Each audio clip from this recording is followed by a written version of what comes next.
She thought I'd always wait. She was wrong. It happened on a Wednesday evening. Not that the day mattered. What mattered was how she said it. There was no trembling in her voice, no hesitation in her words. Just calm, cold certainty. I think I need some space, Noah. That was it. No explanation. No emotion. Just those 7 words, like she was ordering coffee or canceling plans. I stared at her, trying to find something behind her eyes. Fear, guilt, anything. But there was nothing. Just a quiet, collected indifference. Like I was a season she had outgrown. Could have asked why. I could have told her how much I loved her. How much it hurt. I could have begged her to stay. But I didn't. I simply nodded, the lump in my throat too thick to speak past. She thought I'd chase after her. Thought I'd crumble without her. Thought I'd stay quietly in the background, waiting. But she was wrong. Because a year later, when she finally realized what she had thrown away, I was already gone. The night she left, her voice didn't crack. Her hands didn't shake. No tears. No second thoughts. She said, I think we need a break. Like we hadn't built something real, like I was some transitional chapter in her story. I watched her walk to the door. She never looked back. And in that moment I made a choice.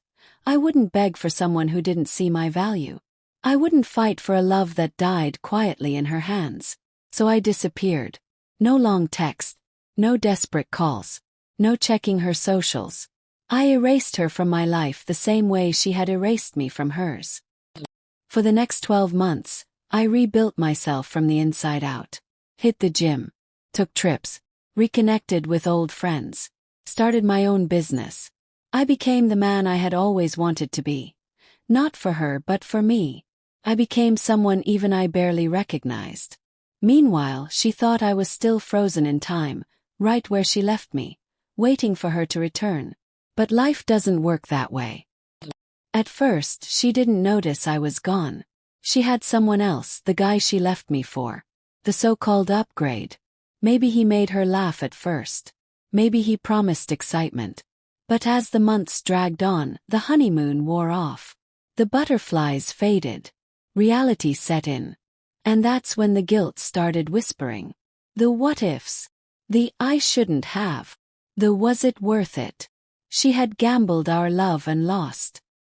Then one quiet evening, almost a full year later, my phone buzzed. A number I didn't recognize. One message. Hey, can we talk? My chest tightened. I didn't need to ask who it was. He knew. A year ago, that message would have unraveled me. I would have dropped everything just to hear her voice. But now it was just noise. Still, curiosity had its grip. I replied. Why? Seconds later, the typing bubble appeared. I need to see you. Please. I almost laughed. The same woman who discarded me without blinking was now begging for my time. I didn't owe her anything. But a part of me wanted to see her face, to see if she truly understood what she had lost. So I said yes. Cafe was dim, quiet. I spotted her in the corner, nursing a cup of coffee she clearly wasn't drinking. She looked up as I walked in. And I saw it. The regret. She looked different. Tired. Smaller somehow. The confident woman who walked away a year ago was gone. In her place sat someone who had lived too long with a mistake. I sat across from her, silent. You look good, she said softly. Gave a small smirk. I know. Her smile faltered. I've missed you, she said, voice shaky.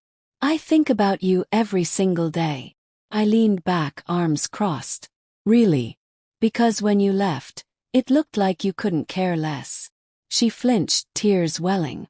I made a mistake, Noah. I thought I wanted something different. But when you were gone, I realized I gave up the best thing I ever had.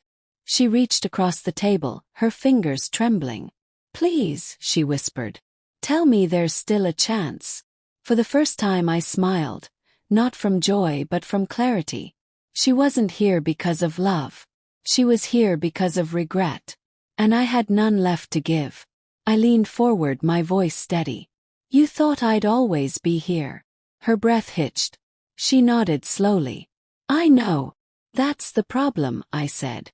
You only saw my worth when I stopped offering it to you. And now? Now it's too late. Her face crumbled.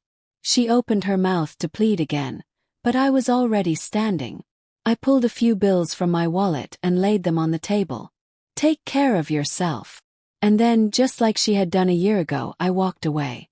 Only this time she was the one left behind. She didn't chase after me. Didn't call my name.